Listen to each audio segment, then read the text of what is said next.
नमस्कार दोस्तों, मैं advocate Vishnudhari Singh question answer channel में आप सभी दर्शकों का स्वागत करता हूं।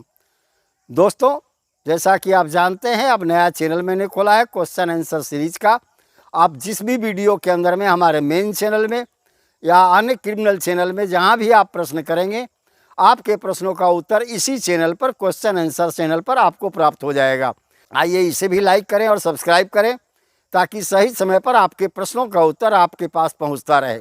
पहला प्रश्न है जय सिंह जी का। इन्होंने अपने प्रश्न में कहा कि क्या उत्तर प्रदेश में भी हिंदू सक्सेशन एक्ट 1956 लागू है? उत्तर में मुझे कहना है जय सिंह जी, हिंदू सक्सेशन एक्ट उत्तर प्रदेश में लागू नहीं है, वहाँ लैंड रेवेन्यू कोड 2006 लागू है। अगला प्रश्न है कुमार आर्या जी का। इन्होंने अपने प्रश्न में कहा कि अगर किसी गवाह की झूठी गवाही के चलते किसी व्यक्ति की ज़िंदगी बर्बाद हो जाए, अगर झूठा साबित हो जाए तो न्यायालय फिर क्या करेगा?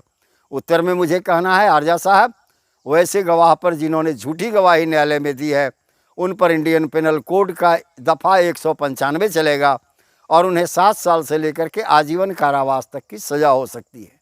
अगला प्रश्न है विमल कश्यप जी का। इन्होंने अपने प्रश्न में कहा कि मेरा ज़मीन पर 20 साल से कब्जा है, लेकिन ज़मीन का मूल मालिक अभी किसी दूसरे व्यक्ति को उस ज़मीन को बेच दिया। अब जिस व्यक्ति ने ज़मीन खरीदा है वो मुझे खाली करने को कह रहा है, अब मैं क्या करूं?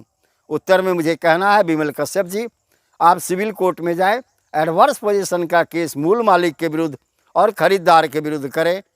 वहाँ पर ये साबित करें कि उस ज़मीन पर मेरा 12 साल से ऊपर से निर्विवाद कब्जा है और मालिक की इच्छा के विरुद्ध कब्जा है। ऐसी परिस्थिति में एडवर्स पोजीशन के आधार पर आपको ज़मीन का मालिक डिक्लेयर कर दिया जाएगा, राइट टाइटल होल्डर डिक्लेयर कर दिया जाएगा और मूल मालिक के द्वारा किए गए रजिस्ट्री को कैंसिल कर दिया जाएगा। अगला प्रश्न है हिमांशु तिवारी जी का। इन्होंने अपने प्रश्न में कहा कि क्या एक सगा भाई भी एडवर्स पोजीशन के आधार पर ज़मीन का मालिक बन सकता है? उत्तर में मुझे कहना है हिमांशु तिवारी जी, नहीं, एडवर्स पोजीशन का सिद्धांत परिवार में लागू नहीं होता। 100 साल तक एक भाई दूसरे भाई की संपत्ति कब्जा किए रहे, फिर भी एडवर्स पोजीशन का सिद्धांत उस व्यक्ति पर परिवार में लागू नहीं होता। अगला प्रश्न है घनश्याम कुमार का। अपने प्रश्न में उन्होंने कहा कि एक पैतृक संपत्ति में बंटवारा सूट दायर 2005 के बाद होता है, लेकिन क्या उस संपत्ति में अब फुआ को भी हिस्सा मिलेगा? उत्तर में मुझे कहना है घनश्याम कुमार जी, अगर पैतृक संपत्ति में बंटवारा नहीं हुआ है, कि बंटवारा सूट 2005 के बाद दायर हुआ है, तो निश्चित तौर पर उसमें फुआ को भी हिस्सा मिलेगा।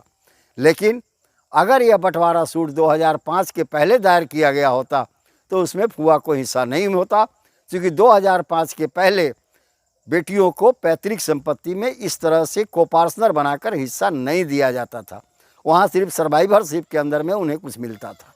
अगला प्रश्न है शहजाद अली साहब का। इन्होंने अपने प्रश्न में कहा, मेरे बड़े पापा ने दादाजी से अपनी बीवी के नाम पर सारी पैतृक संपत्ति का रजिस्ट्री करवा लिया और वह संपत्ति हाईवे के नज़दीक है और हाईवे में चला गया, क्या आप दादाजी के अन्य पुत्रों का उसमें शेयर नहीं होगा?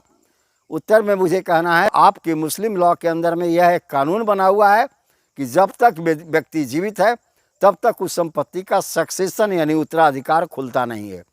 चूँकि आपके दादाजी ने लिख दिया है, दादाजी जब तक नहीं मरते थे सक्सेशन होता नहीं था और अपने पूरी ज़िंदगी में दादाजी उस संपत्ति के संपूर्ण मालिक थे, उनके पास बेचने का अधिकार था, इसीलिए वह ज़मीन को बेच दी या दान दे दिए, वह वैलिड है, अब आप उसे कोई कैंसिल नहीं करवा सकते। धन्यवाद दोस्तों, इस तरह से मेरा यह प्रश्नोत्तर का यह वीडियो अभी पर संपन्न हुआ। धन्यवाद। अब विशेष अगले वीडियो में।